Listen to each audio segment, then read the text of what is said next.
Hi, I'm Alex, a stay-at-home reader, and today I have a nice long discussion video for you on the book Ragtime by E L Doctorow. So Nicole of Noteworthy Fiction and I read this. It's on our high school required reading TBR ultimate rereading challenge that we are doing. We have a list of 10 books that one or both of us were assigned in high school that we wanted to revisit, and so we're tackling that together.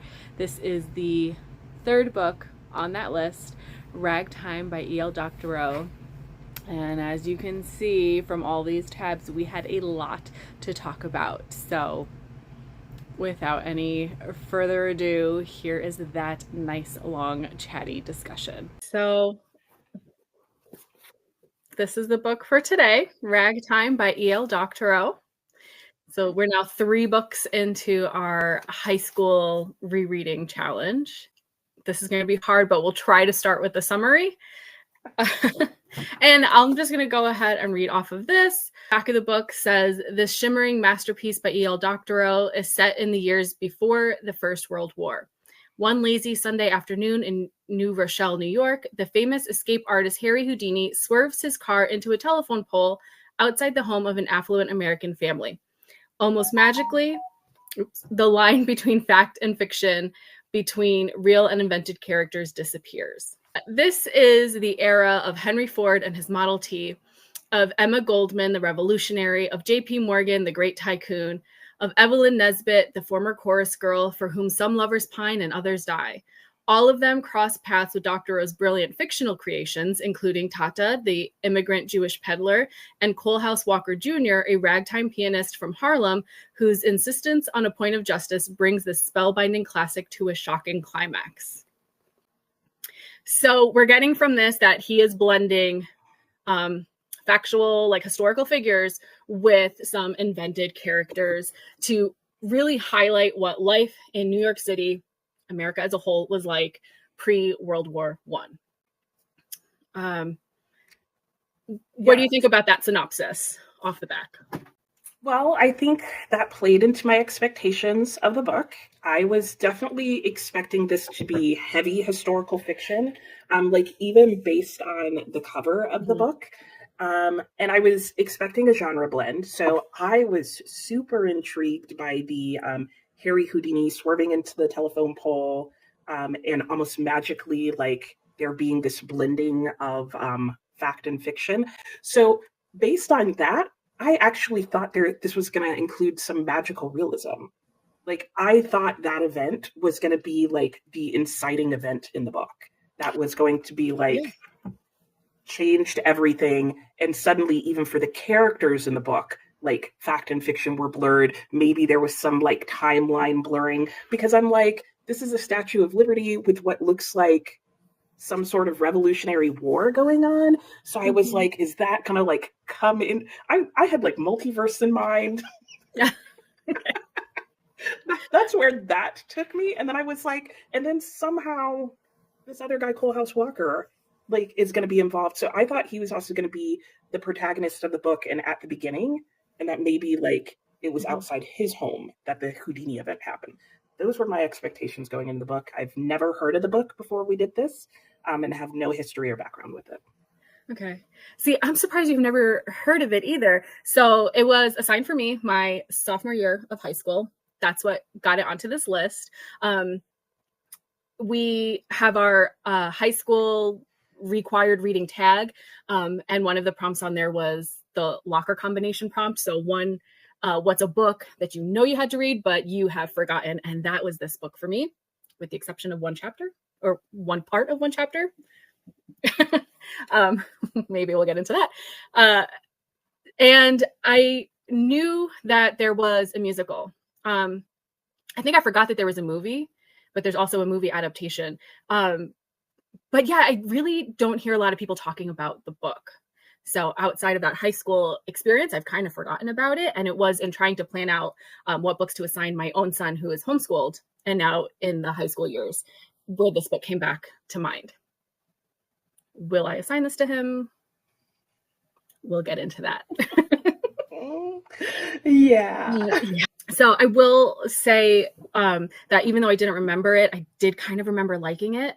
And that I remember there being a lot going on, like a lot of different lives being covered and different like walks of life, all kind of converging somewhere. So that was like my vague like memory of the book going in. So I guess getting into the reading experience, how did you do with the writing style? Because I know you don't really like experimental kind of, right? And I don't know if that's what you would call this. It's different. Yeah. So I do tend towards liking a more like traditional classic writing style, even though those can vary. But you know, I there is some postmodern lit that I like as well. And to me, if nothing else, this did feel like a very like postmodern writing style. And in part one of the book, I did not like it. I thought it was very short, very like brief, and just something about it just grated on my nerves. I just felt like it was like dit, dit, dit, dit, dit. And it was not working for me. And it was something that very like a chapter in or 2 chapters in, I felt like, gosh, if we weren't doing this for a buddy read, like if I had read the opening part of this book in the bookstore, I don't know that I would have purchased it. Mm-hmm. And if I had, or if I had gotten it from the library, I don't know that I would have kept reading. So it would have, like, not because I hated it and it was a definite DNF, but I could just see myself going, no, there's other things that I'd like to read more. So the writing style did not work for me at the start. Mm-hmm. What about you? I liked it. Mm-hmm.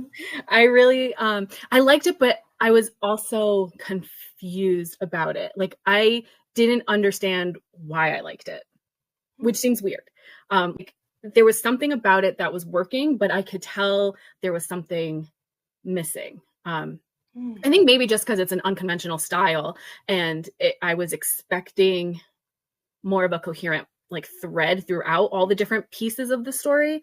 I was looking for that and not getting it, and so that kept me wanting a little bit more. But as it was written, I liked the choppiness. I think it served to kind of deliver this almost like deadpan kind of sarcasm. And so I liked reading in between the lines, I think. And then at some point, it just in our conversations and talking about how the writing felt choppy, the like light bulb went off that Ragtime as a music style is that kind of really fast, dun, dun, dun, dun, dun, dun, dun, like that, like short, choppy. I forget how it's described. But I started to realize how the structure of the novel was reflecting the music, and I really liked that element of it. Yeah, I think like you, I struggled with what felt like the lack of a plot or meaning behind all these like brief little vignettes and random observations. Like it just felt like somebody just wandering around and just mentioning like different little things. There was like a distance between you and what was being described, like nothing felt personal. And I remember at one point you mentioned that it felt like to you like one of those like older movies that have like the journalist like over voice where it's like, and here we have father who's in his home and he is with mother and his son and look at them playing with the ball. Like Yeah. it was like short, simple sentences. But as soon as you said that's how you were hearing the voice of the narrator, it kind of clicked for me. And I liked it a little bit better if I kept it at that like impersonal, like almost infomercial type of feeling. But like you, I felt like something was missing. I felt like if this was just the opening page or just the opening chapter, it would have worked for me. But the fact that that style just went on and on and on, I was like, where are we going with this? Like, what's the point of this information and all these random people that we're meeting? And I could see how like these people were coming across each other's paths and that they were historical figures, some of them, but I still didn't see the point of it. Yeah.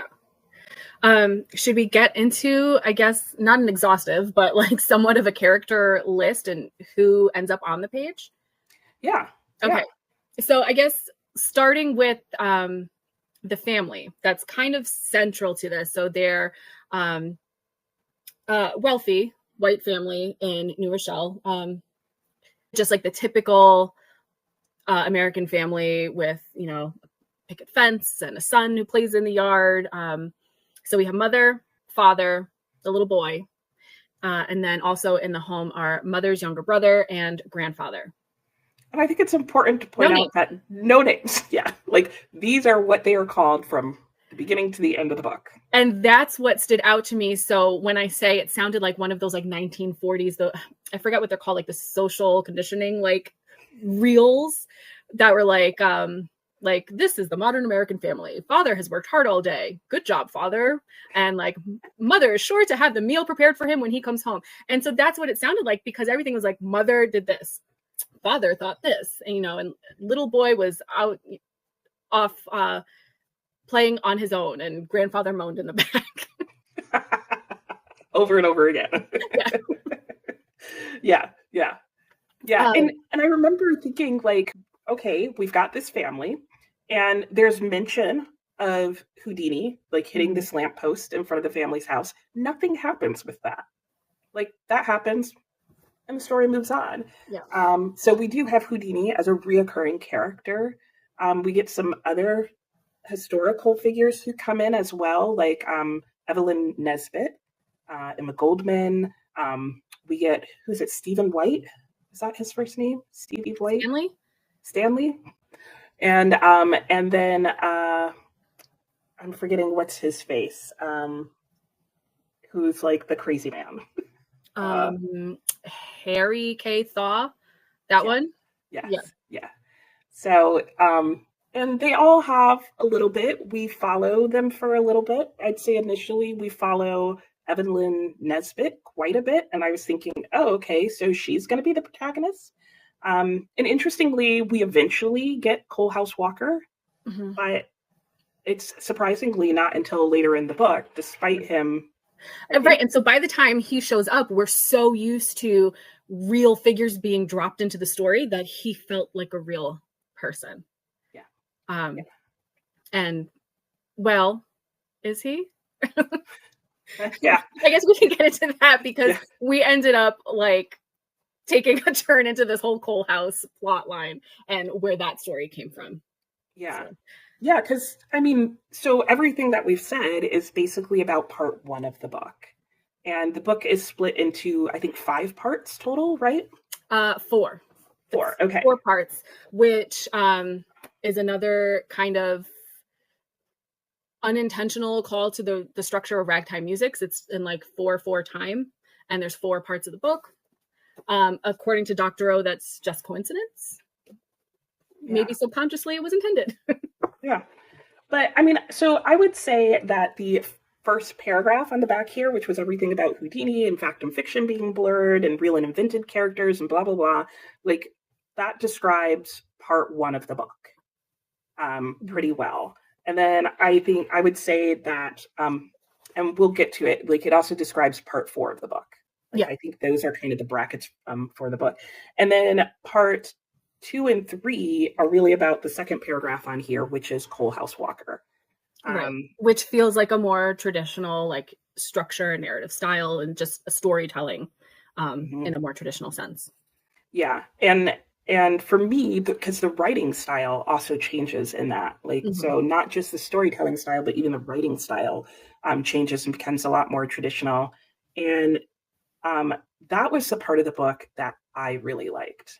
And that started working better for me. So for me, my reading experience was really a roller coaster. Like I didn't like the beginning because I felt like the style went on for too long. I felt like it was kind of plotless. I felt like there were quite a few characters that just weren't well characterized or not deeply, like they didn't feel super complex. Then we got into part 2 and I felt like it came together as a whole. My interest really went up. And then the last part goes back to being much more similar to the first part and kind of wraps up the first part. Because I feel like the middle 2 parts are like their own full story cycle. And that part 4 is like, oops, forgot to wrap up part 1. There you go. So that was my experience of the book as a whole. What would you say was your experience as a whole? I would say I wasn't necessarily on a roller coaster. I was on one of like those spinning rides where I was enjoying it the whole time, yet I was kind of disoriented. Okay. I got off going like, wait, which direction? Because yeah, I liked the first part of the book. I liked what it was doing with this blend of fact and fiction and the tone. And then I also liked the story of the second part, or not the second part, the middle. I don't know, parts 2 and 3. Middle, yeah. And I liked the conversation that comes out of what's going on in that section. And then the end, I guess, is where it fell a little flat, because I feel like it was remembering it had to go back and do what it was doing in the beginning of the book, but it was rushed. So yeah, I had a weird experience of liking the book start to almost end, but at the same time, not liking it together. Mm-hmm. Yeah. I think I could sum up my experience in the same way of what you said at the end. It's like, I didn't like the beginning, and therefore I kind of didn't like the end because they were the same, but really liked the middle. But I also felt like if they were two separate things, I may have liked them each individually, but not as a whole. Do you want to get into talking more specifically about, I guess, so like a spoilery section? I think that's where we go next with this. Yeah, I think so for sure. So I wanted real quickly to go to the first page, because I think this is going to get us into the themes and the spoilers. Because I think at the beginning, he does kind of indicate like what he's going to talk about in this book. Mm-hmm. And then I think it could be argued whether or not he really does. So he talks about how, like on page 1, there's a discussion of what this time period is kind of like. And he talks about how the population customarily gathered in great numbers, either outdoors for parades, public concerts, various things. There seemed to be no entertainment that did not involve great swarms of people. Trains and steamers and trolleys moved them from one place to another. That was the style and the way people lived. Women were stouter then. They visited the fleet carrying white parasols. He talks about the way people dress. And then the line that at the very beginning of the book, I was like, what does this mean? He then says, there was a lot of sexual fainting. And there were no Negroes. And there were no immigrants. And that's how he describes the context that these people are living in. And kind of sets up what we're going to see. On the very next page, so like there were no Negroes line is here. By the time we get here, we talk about Emma Goldman, who was an anarchist, real figure, kind of giving Evelyn Nesbit a talking to. Apparently, there were Negroes. There were immigrants. So I liked how he, because I was like, oh, what's the tone of this going to be? But then immediately it's like, no, duh, like they were there and they were present. And I think that kind of did, like you said, kind of set the expectations and the tone of the whole book.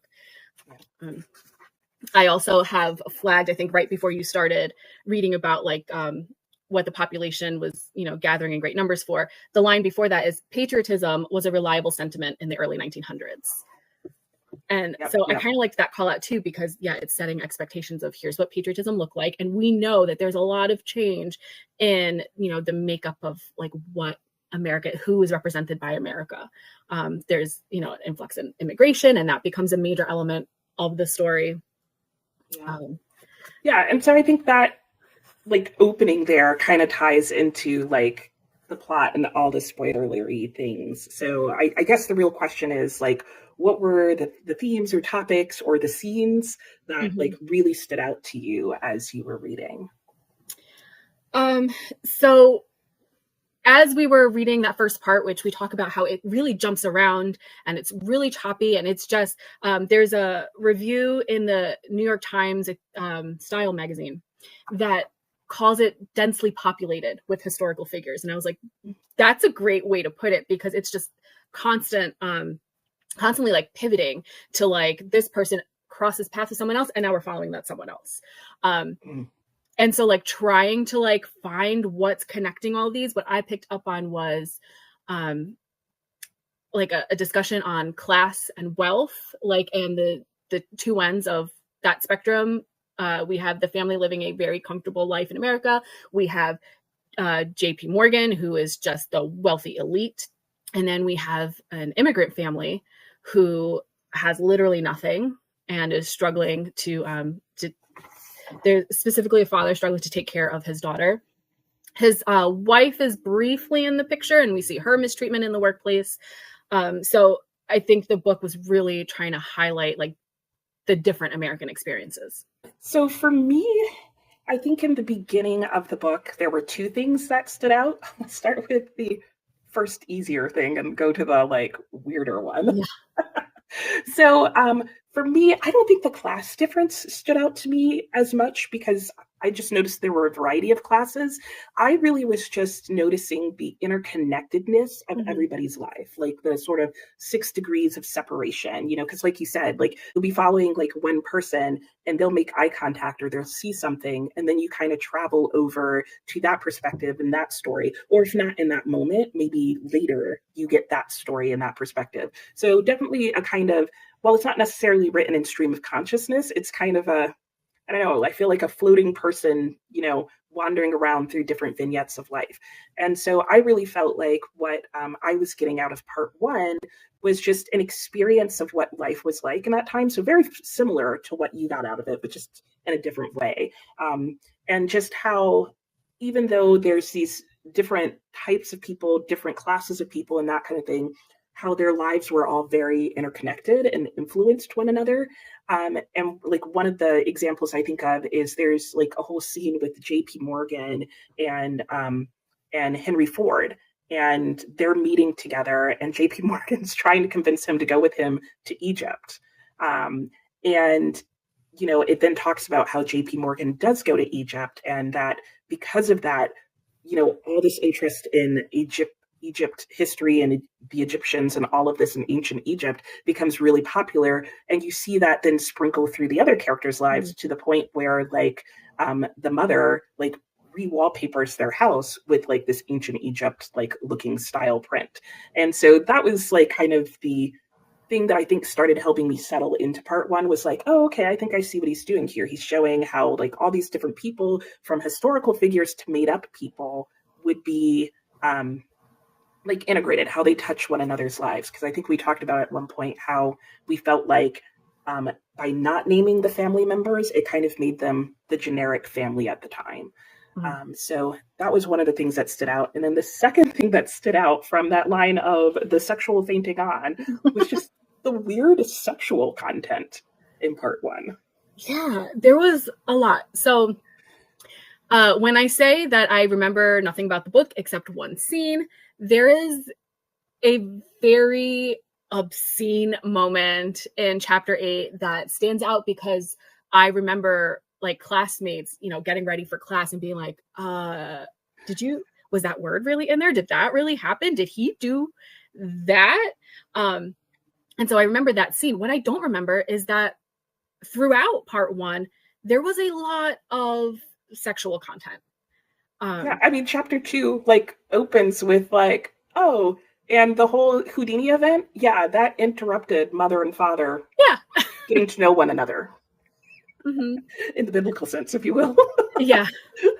And I was like, okay, I don't know that I needed to know that. And then like it doesn't stop there. Like you get into the details of exactly like how that was working and what that part of their marriage life is like. Right. Which I think always, I don't know if, so this is something that I struggled with. I wasn't sure if the sexual content was standing out to me because it stands out in the book, or if it was standing out to me because of the context in which we're reading this, which is knowing that it's a high school reread. Because I was like, this is the second book, Alex, and I was like, she read this in high school? Like, and not just that you read it in high school, but for a required high school read. Right. And so here I am revisiting this so that I can decide whether or not I'm going to assign this to my son as part of his upcoming 10th grade year. And so I also had like that lens as I'm reading it. So I was like, oh, it's a little too much. And it's not that there's sexual content at all. It's that it felt gross. Yeah. It was icky. Like, I'm not trying to be like a sheltering, prudish parent, but like, it was gross.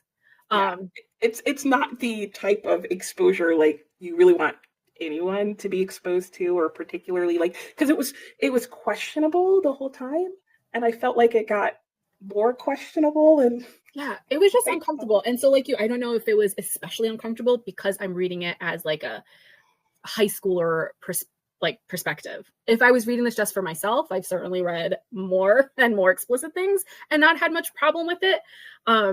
So yeah, I do wonder if that experience is kind of influenced by the context in which we're reading the book. Yeah, because I remember there was like another point, because I listed the points where I was like, oh, okay.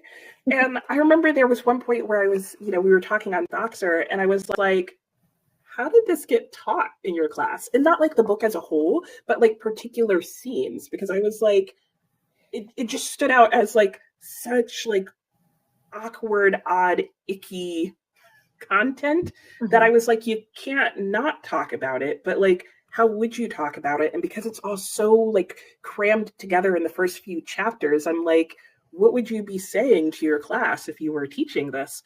And I remember it got to the point where I was like, some of this is really weird. And you were like, oh yeah, like that was the only thing I remembered is this weird, sexual content scene in the book. And then you were like, and we haven't gotten to it yet. And I was like, yeah, I was like, listen, you'll know when we're there. And I did. I was like, oh, I found it. So, yep, you did. That was it. That was the one. Like, do you see why 20 something years later, I remember that one scene? And I'm not going to lie, there were a couple of scenes leading up to that scene that I was like, oh, maybe this is it. Mm-hmm. Oh, or it could be this one. Like, that's just how frequent and odd it was. When we put out our tag video and I mentioned, like, I remember reading Ragtime, but I don't remember it except for this one part. Someone commented like, oh, I don't remember any like scene of Ragtime that would stand out. And so when we started, I was like, you don't remember? But I didn't remember how much, but I thought that scene really stood out. But I guess it kind of makes sense because there's such a shift in the novel that I even kind of forget. So I will say today, and we said that at one point when we were reading it. We talked about how as we got towards the beginning, towards the end of the book, after the middle section, we were like, we kind of forgot about all the weirdness that happened at the beginning. So, okay, so we moved on from part one. We were kind of like slowly being like, we have questions and we're questioning some authorial choices, if you will. And then we got to the middle of the book that oddly kind of made us forget about all that oddness. Because I will say a lot of that content, for the most part, goes away as you move into part two. Because like you said, part two and the whole middle of the book is like a major shift. So, so what stood out to you in the middle of the book, I guess?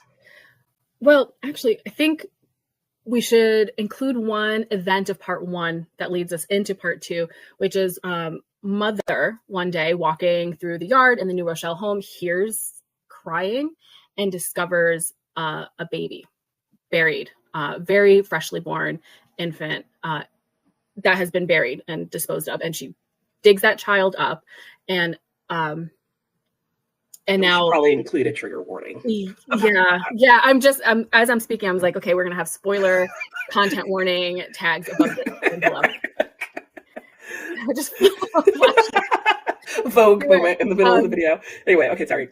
But yeah, so now Mother takes in this child, and the mother is the baby's mother is found and brought into the home, and that leads us into part two, where the father of the child is found. Or finds them really, and becomes a part of the family's story. So, and the father is Coalhouse Walker. Yeah. So enter the ragtime musician. Finally.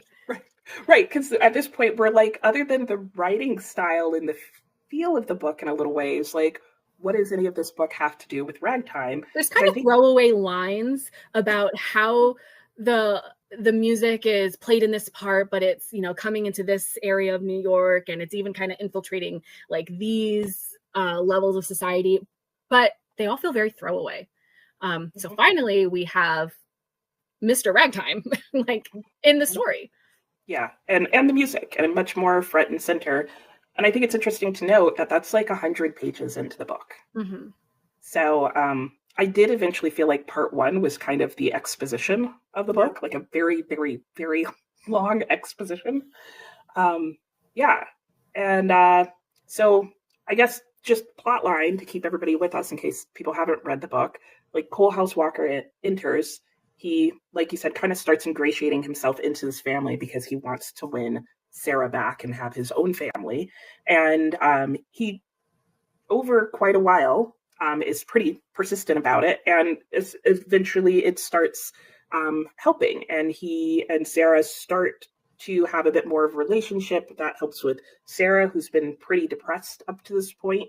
And, the family members have mixed feelings about him, but he starts becoming a more prominent player in their family and stuff. And there are a lot of things that happen from that. I think the major thing being that like Coalhouse Walker is, like you said, a ragtime player. He's a fairly wealthy character to the point where he has a car that he drives around at a time where even like the police force and the fire department are going around with horses. Like horse and buggy is still the predominant mode of transportation, but bringing Henry Ford, back into it, the Model T's out there, cars are more affordable. And you have Coalhouse Walker, who does not have a Model T. He has a more expensive car, and he's able to travel around. And that ends up getting him into an encounter with one of the local, not so reputable fire departments, where he has a confrontation there with them. And that ends up with him being, basically facing an injustice, to leave something to the imagination, I guess. And then we follow him on this entire line of like retributive justice plot line. And the story goes in a completely different direction from that point on. And so do you want to talk about like in this plot line that starts out as Coalhouse Walker and the family and becomes the revenge of Coalhouse Walker or the injustice of Coalhouse Walker or something. What stood out to you in all of this? Because it goes full circle. I mean, we get the whole story of Coalhouse Walker's, retribution. Yeah, I'm trying to find, because again, in this New York Times like book club article, it talks about how, you might think this book is going to be about one thing going in, that despite appearances, our lives are interdependent in ways we're unaware. Black, white, celebrity, citizen, criminally rich, brutally poor. We're all one in the end. We're all part of the great butterfly effect that determines human events. It's democratizing. It's American. But the article goes on to suggest like Doctorow's actually wanting to make another point. And now I can't find exactly where it gets into Coalhouse. Oh, here. So this book is written in 1975, taking place at the very beginning of the 1900s, the story, and yet it feels like it could have happened yesterday. Doctorow's description of white society's apocalyptic freakout over Coalhouse's simple, dignified demand to have what was taken from him restored, and he goes on, but like basically feels like it could happen now. So that Doctorow knew the past, if you look directly at it, is a mirror. So I think that becomes like what really captures your attention of this Coalhouse Walker part of the book, that the whole time you're reading it, like you also want justice, and you're seeing how different people are reacting to like saying he's being completely reasonable or no, he's not, and he should know his place. So there's a lot of like racial issues, obviously, that are coming to play. The article also mentions like, this might not feel like Doctorow's story to tell. which I think is a valid point. So how would you say he handled telling the story? Well, there are things that I liked and didn't like about the middle of the story. I think it's interesting that the article also picked up a bit on that, like everything is kind of interconnected, because you do have some of the characters, not all of them, but some of the characters from early on in the book do show up and have some little inklings of influence on what goes on in this middle section of the story. I don't think super strongly. I think they could have not been in the story at all. But I think for me, in the middle section of the book, the things that stood out and were handled well, I think are just the discussions of how difficult it could be during that time period to receive justice as an African American, and particularly as an African American man. How just doing something simple, and I think this is where like the current relevance comes in, right, is for an African American at that time, just trying to do something simple like driving down the street could lead to a horrible injustice. Sort of in the line of, I can't even drive down the street.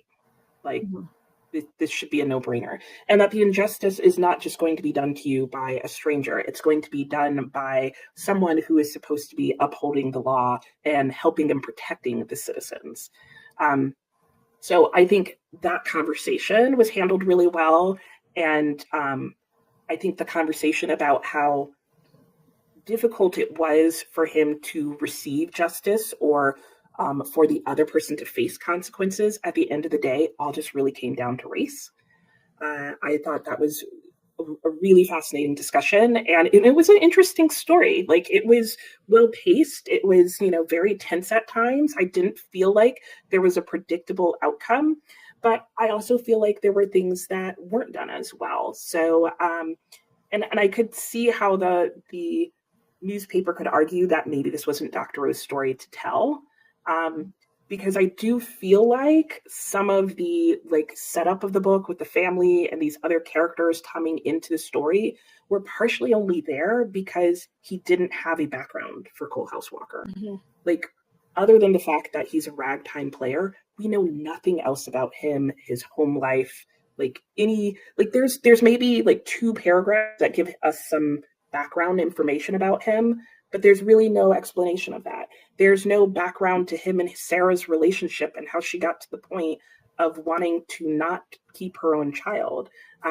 There's a couple other African American characters. There's no background to any of the African American. No, you're right. Coalhouse isn't given a background where like we know he comes from here. He acts or speaks a certain way because he received, he comes from here, received this education. We just know he's well spoken because the white people are offended by it. We know he dresses well because the white people are offended by it. And so, yeah, I think that's where maybe Doctorow was very aware of the fact that like he can't really develop this background and he needs to come at it from a certain angle. Yeah, because that's the only angle he has. Like, there's definitely moments where you feel like he's over his head in terms of this character. Right. And that even had us questioning Doctorow himself because of the angle he approaches it at and the writing style. It still kind of has that somewhat detached, like kind of sarcastic tone where it's like, is he saying this or is he making a point of us thinking bad about the characters for thinking this? Where we kind of go, are we comfortable right now or how are we reading this? Yeah, because there's no quotations in the book. Right. Like, it's in that very postmodern style of your narrator is kind of telling us what people are saying, but we're not hearing it per se. And so it does mean that there's times where you have a racist character who's saying something racist, but because frequently that line between what a character is saying and the narrator is saying and the implied author is saying is frequently blurred, you have moments where there's a racist statement where that line is still blurred and you're like, wait, who here is the racist? And like, that's uncomfortable. It's like, we'd like that to be a little more clear. Like, yeah. So I do think you have occasions of that. I think you have Booker T. Washington at one point near the climax is a historical figure that's in the book. And not enough, in my opinion, compared to how much page time other historical figures got and how relevant he is to now what this part of the book is doing. Yeah. Yeah, he's got like a one scene cameo, basically. And again, that may be where this wasn't his story to tell. Like, he doesn't get into the complexities of opinions surrounding Booker T. Washington. And even in the narration, it's not totally clear, like, who he wants you to be agreeing with or whether he's trying to be neutral, because Booker T. Washington does seem slightly satirized. So it doesn't necessarily seem like he's supposed to be a character that you're siding with, but it's kind of muddled. So those were the things I felt like, okay, this is maybe where he's like falling short here, and maybe it's due to lack of background, and maybe he shouldn't have told this story. What are your thoughts about that? So as we're reading this part, and Coalhouse is feeling like a very real person, and we did, check on that. I feel like I was Googling throughout the entire book, and making myself a list of topics I wanted to go back and learn more about. So I searched Coalhouse Walker, and that's where we learn that this whole story is taken from a German novella. I don't remember when that was written. Do you remember? It's in like the 1800s, like early 1800s. Yeah. And that novella is actually called Michael Kohlhaas. There it is. And we learn that Ragtime as a whole, Doctorow says, was a very intentional homage to Michael Kohlhaas. So it's kind of crazy that that's not where the book starts, if that's what he was doing. Yeah. Yeah, and I think that's what gets me back to the, because Michael Kohlhaas is all about this guy and how an injustice is done to him, and he can't get any of the authorities around to, do him justice.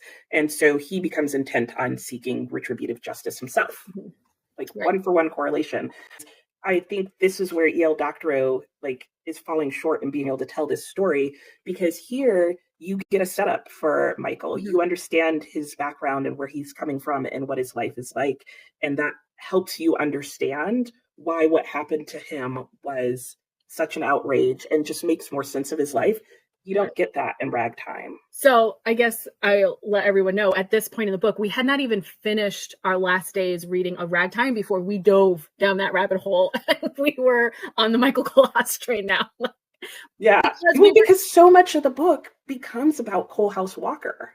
Right. They were like, where did this come from? And learning that it was based off of something. So then we were really taken with the fact that it's almost like a one-to-one adaptation. Like, everything that happened in the novella, he modernized, and made part of Coalhouse Walker's story. And maybe that is where it falls short, because now he didn't really add enough to really make it a new story. Mm-hmm. Yeah, because it's almost a retelling. But one of the things that I talked about is that in this book, you really get to know Michael Kohlhaas before all of this starts. Like, you get to see that he's like an upstanding character in his, village, that he's really well respected. And, so it makes it very much like sort of a tragic story, where we talked about how in here, Coalhouse Walker almost comes across as like a villain or a bad guy. Yeah, so he reminded us a lot of a protagonist villain situation that we read earlier in the year, which was Dr. Belsidus, who is, I guess, the main character from Black Empire by George Schuyler. I don't know that I felt Coalhouse was as much of a villain as Belsidus was, but there's certainly that like vigilante justice where like, is this acceptable? Has he gone too far? Like, he's certainly committed acts of violence, but the whole time where he's coming from, and you completely understand where he's been failed by the justice system. And so I think that was effective. Is the ending of that satisfying? It's very abrupt. And then we go back into this is happening, this is happening, this is happening, this is happening. Yeah, I agree. Like, I think the Cole House Walker story ends. I mean, he backed the whole plot into a corner. There was really only one way out and only one ending to the story by that point, and then it ends. And then, like you said, the final part, the end of the book, it's just like to me, the end of the book felt like, okay, I ended that story, but oh crap, if I want to keep the beginning of the story in, I kind of need to wrap up all these other characters that I introduced and resolve their plot lines. Okay, he died, she lived, they got married, he died, she lived, they died, they all died, some people lived, end. And I was like, what was that? I mean, you literally had some characters whose plot lines, who had like multiple chapters of plot lines. You had one of them that I think their whole story was resolved in a sentence. Yeah. And I was like, okay. Yeah, it's so like because of what was happening with Cole House, we get the family leaving New Rochelle. And because they left New Rochelle, they meet up with someone else. And now we get to see what happened with them since we last saw them in the first part. So there is like this loose connection of the middle of the book to the rest of the book. But where I land on this is that the book was setting up something so different in the first part that these would have been better as two separate stories. Or like, yeah, the focus shifts so much that while I really like the first part and I really like the second part, I think they would both be better independently of each other. Yeah. Or I think it, for me, I think it would have worked if the story had have just been a Cole House Walker story, and maybe the beginning of the book had have included more of him and Sarah's background. And I feel like he still could have introduced these historical figures, but they should have been introduced and had shorter like background storylines in the middle of the book, more like cameos, kind of how Booker T. Washington did. Mm-hmm. Where it could have been a one chapter cameo that gave a little bit of their background and integrated them into the story, and it would have made more sense. Yeah. But I think with what he gave us, it just, it felt like a story was embedded in a story, which does remind me of one article that I found that talked about where E L Doctorow was being interviewed, and he was talking about his experience of writing this book. And he had just finished the previous year writing a big book. I forget which one it was. And I guess it had done really well, and it was a longer book, and it had really taken a lot out of him. And I think he had even gone like on a tour with it or whatever. And he was feeling tired, but he knew he like needed to start writing his next book. And so the interview, he talks about his writing process and how he would just, Charles Dickens, like go for a walk around New Rochelle, which is where he lived. And then he would come home and he would sit himself at his desk facing a wall so that he couldn't see anything else. And he talked about how his only way out of that blank wall was to write himself a story out of it. And so how he started by just writing about basically like what it felt like to him wandering around New Rochelle. And I see that in part one. I feel him wandering around New Rochelle, but he's placed himself in the early 1900s, and he's wandering around New Rochelle, imagining what you would see in New Rochelle at that time. That makes complete sense at the beginning of the book to me. And then he goes on to talk about the middle of the book as he basically admits he didn't really know where the story was going, but he always knew that at some point in his life, he wanted to do a retelling of this book. And he didn't know when that was going to be, he says, until in Ragtime, Cole House Walker drives up a hill and comes across a police department. And he says that in that moment when he wrote that scene, so he's now still just wandering around, that he all of a sudden has a light bulb moment and he's like, this is where I insert this. Yep. And that's exactly what it feels like to read Ragtime. It does. You wander around New Rochelle, seeing what it would be like in the 1900s. You go up a hill. And boom, yeah. You read a different book. Your road is literally blocked. You can't pass through without trauma. Without reading this. I mean, it's like he went, oh, okay. Here we go. Because so Cole House and Sarah are introduced at the end of part one. And so as we're talking on Voxa, I think I also at this point looked up the musical and watched the opening number. Which is done really well. It's a really good opening number, and I'm not a fan of musicals, but I like how they how they did that and tied a lot of stuff in. They introduced all the characters. And so as we get to the end of part 1, I'm like, oh, I know Booker T. Washington's going to come in. I know ragtime music's going to be a part. I think now we're going to shift and leave New Rochelle, but it's going to continue in the same style. Because that's certainly what it feels like with the way the characters are introduced. So now hearing where, no, he just took advantage of these characters existing in his story to put in this thing that he wanted to do. It's almost like the Michael Kohlhaas story really intrudes on what he started with. And I was watching something today where Doctorow himself is talking about Herman Melville's writing and Virginia Woolf's writing and James Joyce, and how they all kind of play with a non-conventional storytelling. And so as I'm listening to him, I'm like, I think that's what he was trying to do, but then he didn't know how to maintain that. And that's where we get the middle of the book. Yeah. And I think up until reading that interview, like, I was convinced that that must have somehow been what was happening. And I think it is. Like, I think this unintentionally interjected itself into whatever he was writing. And then I don't think he knew how to, like, blend those lines. Mm-hmm. Or at least I personally don't think he blended those lines well. Like, I like imagine him painting and I'm like, dude, you need to keep blending. Yeah. Like, that's a harsh line.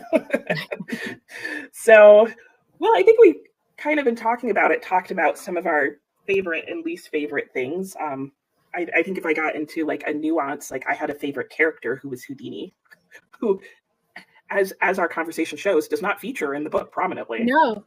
So I ended up watching the movie adaptation, and they cut out a lot of people, and Houdini's hardly in it. Yeah. I mean, he has some chapters. He has 3 chapters. I like every chapter that he's in. He could have been completely left out of this book. There were a couple of people who were historically introduced. He could have been completely left out of this book. Or, like I said, like Booker T. Washington just had cameos. Mm-hmm. But instead they had whole chapters. Some of them like 3, 4, 5 chapters. Yeah. I don't know. I think my favorite part is almost a spoiler, but we have 2 children playing on the beach together. And we know they're 2 very different backgrounds. And so there's just a line about them running through the sand and leaving footprints behind. And it just talks about, one child's footprints are leaving behind all these bad moments in her life, all the things she's gone through. And then the other kid's footprints are, really just like a future that he has. And I just thought it was a beautiful example of writing that really stuck with me. It was kind of poetic, but because at this point it's towards the end of the book, you really know what each character has been through, and to see them now in the same place experiencing something together, I think it really tied in that what I thought was going to be the central theme of the book, that really we're all here in this American melting pot. Yeah. And I feel like there's other characters that we're not talking about, like younger brother actually features. Mother's younger brother rather features quite a lot, but I think it's just because the plot and character situation is so odd. Yeah. That it's hard to talk about each and every one of them, at least not if we don't want to make this like a 5-hour video. So it's funny that some characters took up a lot of time in our daily check-ins with each other, but ultimately they kind of get lost in what the main story turns out to be. Yeah, or at least what catches your attention and focus. Yeah. I mean, usually, so after a favorite part, we would talk about a least favorite part, but do you have one thing that really stands out? No.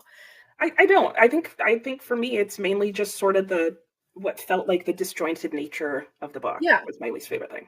Yeah, I agree. There's not one particular thing. There's, certain examples of icky language throughout. Or the icky sexual content.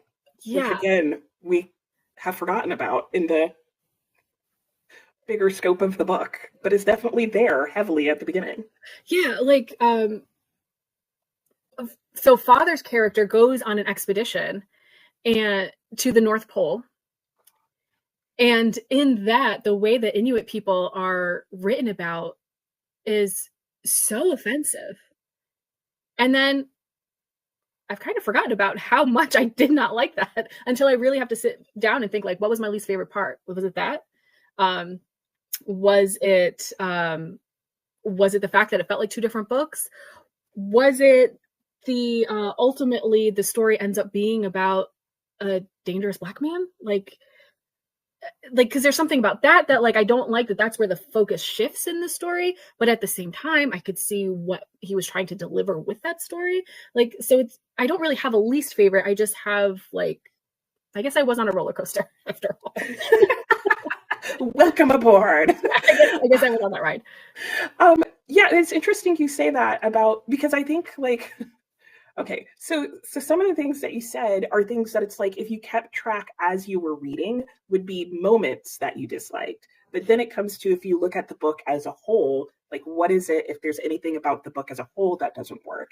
I think it comes back to the disjointedness. And like you said, like, in some ways, the message of the book, or what the book leaves you with. Because I don't feel like the book left me, even after Coal House Walker, with a message or a theme.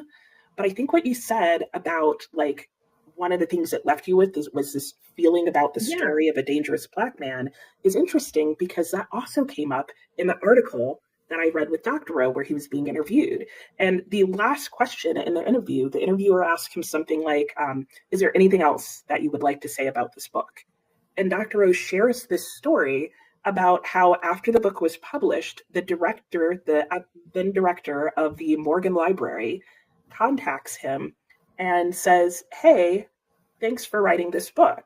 Because of this book and the story of Coal House Walker, I was finally able to convince the Board of Trustees to install a modern, up-to-date security system. And I'm like, so clearly what the Board of Trustees got out of this book is there are dangerous people out there who could break into your library, and it may be a black man. Like, yeah. And I feel like that is kind of what you walk away with, is like, oh, there's, like, some lunatic could go off and hold everybody hostage. Like, So, you know how Upton Sinclair's, like, famous quote regarding the jungle was, I was aiming for their hearts, but I hit their stomachs, or something like that.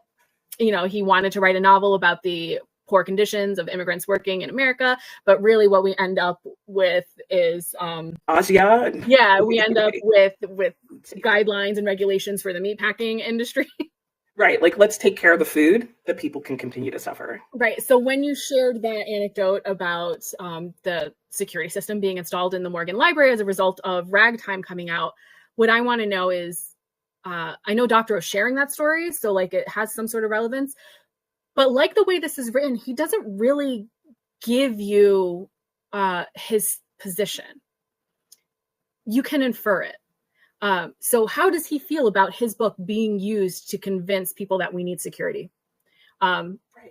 Does he? What were you trying to convince? Does he acknowledge that they're taking the wrong thing from this, or is he like, yeah, see how awesome? Like, I had real world effects.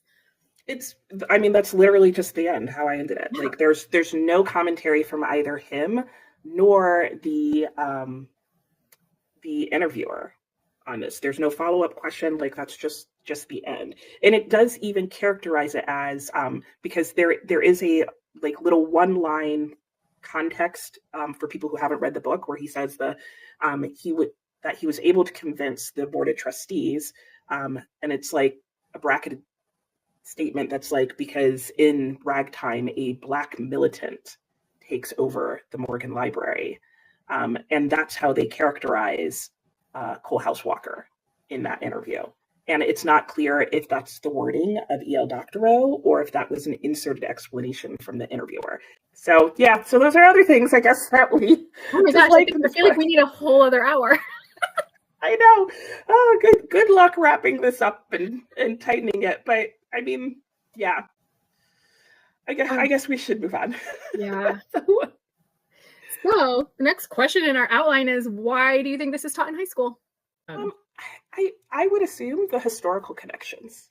Yeah. You know, I could see how, especially if the sexual content was somehow addressed, how you could make the argument that if this is taught in a year where students are learning American literature, it would be, you know, a nice English lit, American lit crossover, where, hey, now here's the people that you've learned about in history class placed in their context in literature so that you can see how they would be walking around and moving. So I could see that having great appeal. I could see the middle of the story bringing up a lot of like other topical issues of what was going on at the time and how that could relate to things that were going on today. So I could see those being reasons to teach this book for sure. Like, you know, I think there's a lot of people who could understand how it could be difficult for someone to, because of prejudice, just do the simple act of driving down the street and being okay. Yeah. The theme that I've seen as like something included into teaching this book is how music and literature tie in together. And I would say the title itself is like false advertising because where was all the music? Like it was really just like these lines where like he kept remembering that he wanted that to be a motif and he would just throw in lines about like, oh yeah, and this music was playing. Yeah, I feel like the ragtime and music connection is the theme that I would feel like would be the biggest stretch, because I feel like that's something that even Doctorow admits like wasn't really part of his intent, at least in terms of the writing style and all of that. Like, I think you could find it there, but to me, it feels like more of a, if you're looking for it, you're going to find it kind of thing. Oh, I'm going to write down my little... Okay. So I'll say I had a very, very hard time settling on a rating. I think that for me, my rating came out of both my experience of it and knowing what he intended and how he wrote the book and trying to take those all into account, and then how successful I think the book was as a whole in the end. Okay. You ready to reveal?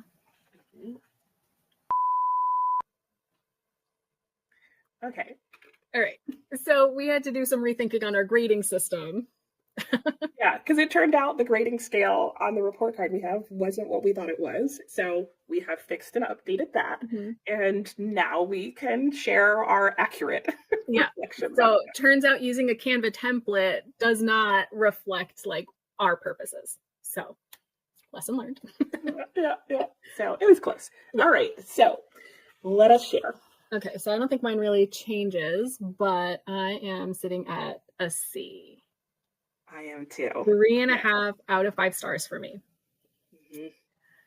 Yep. I almost wanted to go down to a 3, but that would have made it a C minus. And like when I think of letter grades, I wouldn't give it a C minus like that. Right. That putting it in that context felt too low. So Coalhouse Walker did come in and you know, boosted a little for me. Yeah, honestly, seeing a C, I mean, I am an A-B student in English, thank you. Like this, it hurts a little. Because I do think I liked the book more than that. So I was actually thinking about it this morning. I feel like I would reread this. And I feel like it would get a higher grade on a reread because I wouldn't be so caught off guard with the shift in the story. Yeah, I could see that. I also feel like maybe, though, for me on a reread, I would feel like I was making blends and evening it out where maybe it wasn't even. And so I don't know that my rating would change because of that. Because I feel like it would turn into I was making it work as opposed to he actually made it work.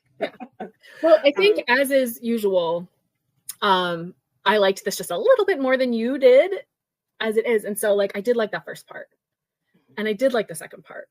It's somewhere in that like really rough transition between the two styles, or the two, what feels like two separate books, is where like it kind of lost me. And so that's why I think rereading it, I could be a little bit more forgiving.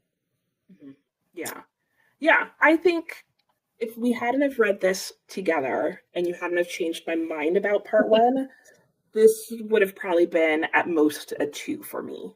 Yeah. And I think even after that, like if not for Coalhouse Walker, it at best would have maybe gotten up to 3. I could see though the temptation for sure of rereading it and getting higher, but Do you think you would have know that. DNF'd if it hadn't been for the Buddy Read? Possibly, or at the very least, depending on my mood, it might have gotten reshelved. I think one thing in its favor is how fast it reads. Yeah, that's true. It is very fast-paced at the start. Like, I do think it's a book that I would have paused and looked at some book reviews of, and knowing that some people who liked this book liked other of his works more, I could potentially see myself soft DNFing it and trying something else by him first. So it would have been a tough call. But I'm glad that we buddy read this because I did end up liking it. Just not turned into a whole project. It did. A project within a project. Because so honestly, am I happy with the C for a grade? No. And so I would like to do some extra credit, please. Yeah, I'm up for that. Yeah. Game. And I'm thinking that's going to be at the end of our semester or TBR. I may want to revisit Doctorow and try to boost up our grade for our reread class. Yeah, I agree. So let's talk real quick about books this reminded us of and other books that we might want to explore potentially for the extra credit. Yeah. So I mentioned Black Empire by George Schuyler. It has that retributive justice that makes you uncomfortable, but you understand the motivations the whole time. Get the point, but I don't like where we're going. Yeah, I would say Ragtime, Coalhouse Walker feels more like an anti-hero, whereas Dr. Belsitis definitely feels more like a villain. Yeah, Dr. Evil, like. Yeah, but similar retributive justice themes going on for sure. Yeah. Which then also had us talking about the Count of Monte Cristo. I think more the branching off to Michael Kohlhaas had us thinking of the Count of Monte Cristo than Ragtime itself. Oh no, Ragtime had me thinking about the Count of Monte Cristo. Yeah, okay. It did, especially once it became clear that his issue was like I'm being wrongly like fought against and stuff. Yeah. Any other books that it reminded you of? So a long time ago, not as long as it's been since I read Ragtime, but I read for a book club, Let the Great World Spin by Colin McCann. And that is a book that takes place in New York, I think after the Vietnam War. And in that book, there is a character who is a tightrope walker who is performing a stunt, which is to walk across the World Trade Center buildings. And so there's a whole bunch of different people that were following, and it all like culminates into people watching this stunt being performed. And that reminded me of Ragtime. And that's where I thought Harry Houdini would kind of end up tying this together. And it's because I was blending the memory of both of these books. But so that setup that like we're seeing different people in different areas of New York all at the same time with one unifying event that we're like dipping in and out of their perspectives. That's what the first part of this, or the promise of Ragtime, reminded me of. Yeah, I think for me, I like you, Black Empire, Count of Monte Cristo. I feel like there's some other book that I read relatively recently that also had a theme of retributive justice, but for the life of me, I can't think of. And then it did in a unique way kind of remind me of The Unlikely Escape of Uriah Heep, just in terms of at least the premise of there being this idea of genre blending, that kind of thing. And also the things they carried with that idea of like, what's fact, what's fiction, does it matter? Like that whole conversation. But Unlikely Escape of Uriah Heep, it reminded me of in terms of just like blending like a sort of more modern day real life with a more like fantastical story life. Okay, what about other works? I mean, obviously we already knocked off one of the other works. Yeah, we did. We already read that one. I actually already listened to, I guess it's more of an essay or a speech. I think it was an essay by Emma Goldman that was called Anarchism, and then subtitles like what it really stands for. And I think I want to read more from Emma Goldman. And it actually made me realize that I think she could have been the theme that like ties like in her activism could have been what linked a lot of the characters. But we ended up going into Coal House instead. Okay. Cool. I think for me, I mean, we hit the Michael Kohlhaas. I, not book related, really want to see the movie that's based off of Michael Kohlhaas. And then in terms of like historical stuff, one book I didn't mention was Belle Green, because that got into a lot of the J.P. Morgan library. This book also made me think back to what I knew and learned from that book when there's that scene in the Morgan Library. But I think the only figure or historical thing that was mentioned that I really wanted to read more into was Houdini. I think we get interesting little snippets of his life in here that I haven't heard more about. So I'm thinking either a biography on him, or if I can find another fictional work, I'd be interested in chasing that rabbit. And then the book that I think that we may end up doing for extra credit, which is Waterworks by E L Doctorow. And that apparently is a book that starts out, I feel like given E L Doctorow, who knows where it'll end, but it starts out with a gentleman whose father has passed away. And then one day he's walking down the streets of New York City and he sees a coach go by, like a stagecoach or something, with a group of people in it. And he swears that one of the people he sees is his supposedly dead father. And then the rest of the book follows him going around New York City trying to like solve this mysterious appearance of his father and figure out what really happened, what's really going on, that kind of thing. And it's supposed to be a bit of an amateur sleuth type detective story almost. But the sense that I got is kind of in the Victorian period vein and feel, kind of like a Wilkie Collins novel. Oh, interesting. And you love Wilkie Collins. I do. So that's like buzzword, like, oh, okay. Yeah. So that one sounded fun, and it sounded like a cohesive story to me, that had like one very intentional plot as opposed to an accidental insert. And I did like the story of Coal House Walker enough that I do feel like E L Doctorow could give me something better. So, yeah. I also want to watch that movie, the Michael Kohlhaas movie. It's what Age of something, Uprising or Age of Violence or Age of something. But so Age of something tough. Age of something. Yeah. I watched a trailer that mentioned Robin Hood, that it's a Robin Hood type story. So I'm like, oh, do I want to read that too? Is that going to follow this line of like retributive justice, like underdog story? That is one of my favorite like tropes in a book, or topics.